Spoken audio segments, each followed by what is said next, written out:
just found mold in your apartment and you literally have no idea what to do. This is a good time for a story. In particular two, one from the landlord perspective and the other from the tenant perspective. We'll get into the weeds with the tenant side because I just feel like that's more helpful, right? Especially as a tenant, if you're dealing with mold, it's scary. You might be sick. You might not know how serious the situation is, or you just don't know what the heck your next step should be. So we're gonna get into both. Both of these are experiences that I personally have had.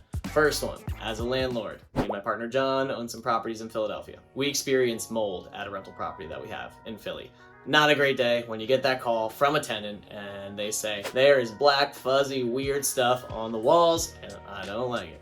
So what did we do? We immediately sent someone over. We brought a mold remediation company to check it out. They analyzed the situation and they told us the best next steps to get rid of the mold. That was bringing in fans, cutting out some of the drywall that was soggy, like a soggy piece of bread. It was just falling apart. I mean, it wasn't that bad, but maybe some of it was a little bad. We treated the area and then we also followed up, right? Because mold is usually due to moisture and you want to first make sure the source of the moisture is gone and not happening and not repeating. And then also that the mold doesn't come back, because mold is literally microscopic. The reason you see it and the times you see it are when it's piles of it, like literally stacked on top of each other like a bunch of scoops of ice cream. Not nearly as tasty as ice cream, sadly. So we were able to clear that situation up really quick and get the mold out of the picture. This next story I think will be helpful for you if you're a tenant and you are just not sure what to do with the mold in your apartment. And it's not even an apartment you own. What do you do? First step, as a tenant, is immediately contact your landlord, property manager. If you don't have the contact information for the owner, for the landlord, contact whoever got you leased into that apartment, most likely a property manager, but contact them in a way and let them know exactly what you see, the mold, the amount of mold, what's it on, what type. If you know that, be as descriptive as possible. Describe that thing from top to bottom and let them know in a way that you can track it. So text message, email. Those are probably the two best ways. Maybe do both, actually. The more the better. In case you do need that proof later on, which, you know, if you're going to court, you bet your bottom dollar, you will need all of the proof you can get. After you tell your property manager or the owner what the situation is, you want to document everything. Not only the conversation you had with them via text and email, photograph, video, everything. Pretend you're Steven Spielberg filming a new movie and you want to capture every little pinch and piece of that mold, whatever it's on, if it's in the closets, in the bathroom, on your forehead, no matter where it is, take a selfie, take a photograph of it, video it, document it, and store that stuff somewhere backed up, Google Drive, a hard drive, wherever. You're gonna need that later, or you might need that later. Hopefully you won't need that later, but you might. I should have said this in the beginning, gosh. None of this is legal advice. This is all for educational purposes. I'm not a lawyer, I'm not an attorney. Seek legal advice with an attorney if you want to actually be doing some of this stuff. So to jump back to our steps, as a tenant, when you're trying to figure out what to do with this whole mold situation, after you tell your landlord and or property manager what the situation is, you want to ask them what they suggest doing. It's better if they have a suggestion and you do it, and that could be, hey, clean this with a particular type of solution, or open up the windows and turn on the ventilation in the bathroom. Whatever it is, it's helpful for you later on if you can show, you know, if you're talking to a judge or whoever down the road, hey, this is what my landlord and property manager told me to do, and I did it. And maybe they do actually have some solid ideas or suggestions, and maybe they'll nip it in the butt right at that moment and send, you know, a mold remediation company over there, take care of the situation, and you're good to go. Fingers crossed that's the landlord or property manager or whoever that you're dealing with, that they'll just take care of it, knock it out. Our fourth step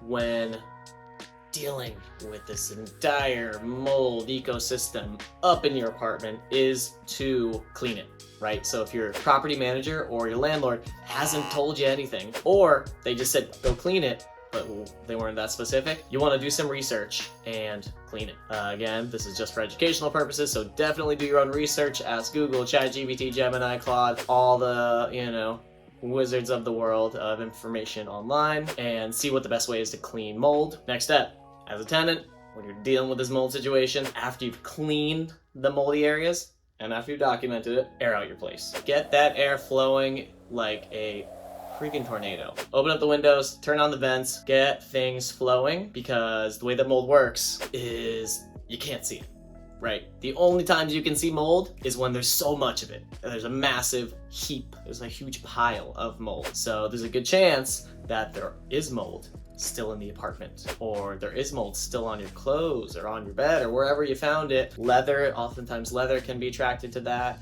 and be on a leather couch or leather jacket, leather shoes.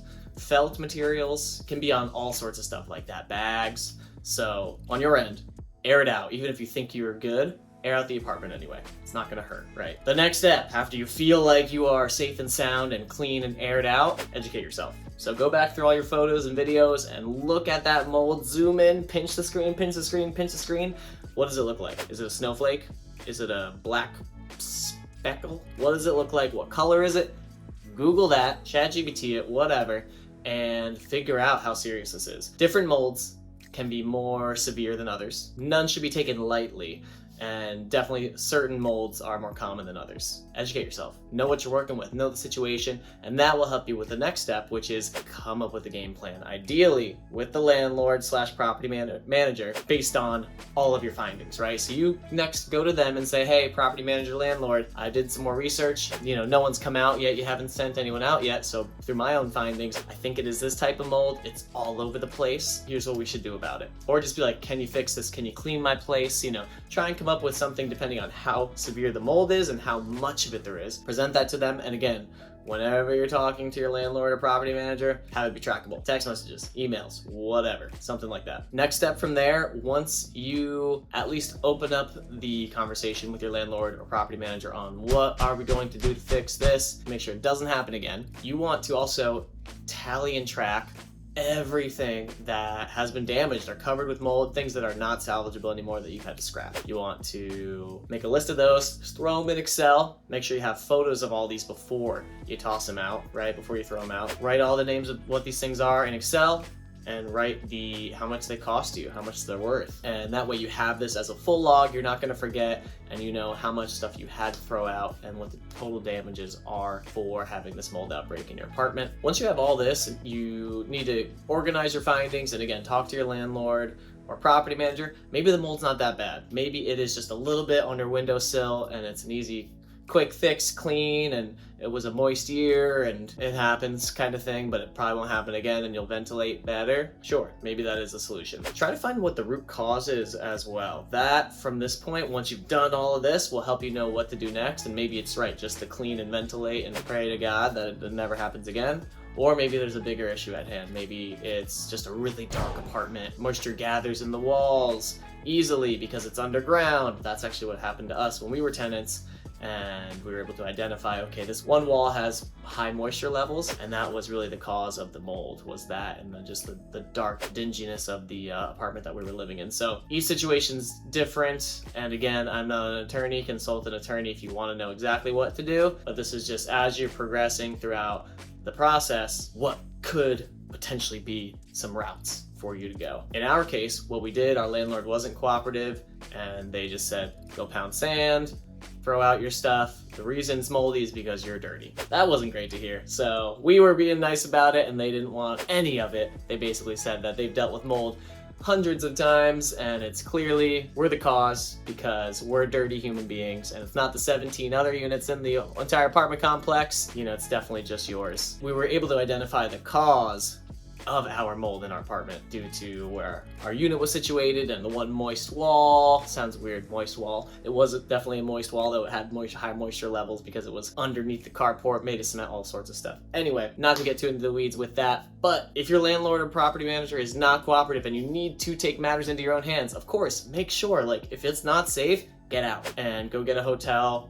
If you do need to do that, keep your receipts, stay with a friend, family member, just do whatever you need to do to be safe and feel safe. Make that a priority, take care of yourself. That should honestly be maybe the first step is, if it's a crazy mold outbreak, get out of Dodge. So at this point, again, landlord, property manager, not really being cooperative. A couple other things that you can do, just so you're aware, if it is a serious mold outbreak, you can get a mold testing company to come in. They'll bring in different air filtering devices and they'll test the walls and they'll test the windowsills and they'll test whatever moldy areas that you found mold in your apartment. So things like that aren't a bad idea if you think you need it. Mold test reports are helpful, especially if you go to court. right? Because then you can show, here's the actual report from the mold testing company that we had to pay for because our landlord sucks, and it's X, Y, Z mold up in this apartment. Just things like that are important during certain situations if the mold gets crazy. Other than that, once you have the mold report, you have everything tracked, you have photos, you have your conversations tracked and all that stuff.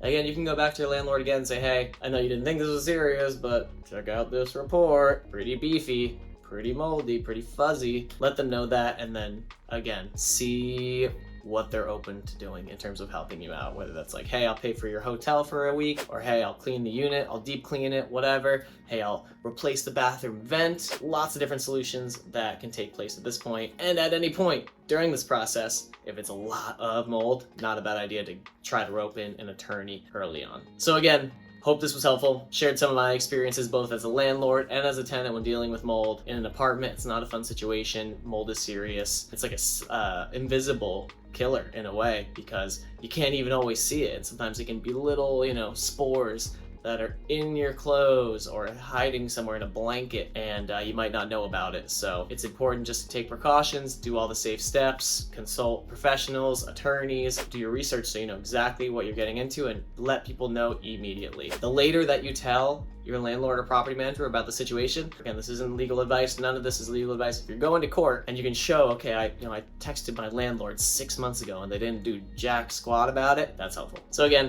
hope this was educational. It's for educational purposes. If you're dealing with mold, comment below. Would love to hear what other people have gone through. Mold is really a crazy damaging thing that can really affect your immune system and your health and your body. So it's important to take it seriously, regardless of what side of the coin that you're on.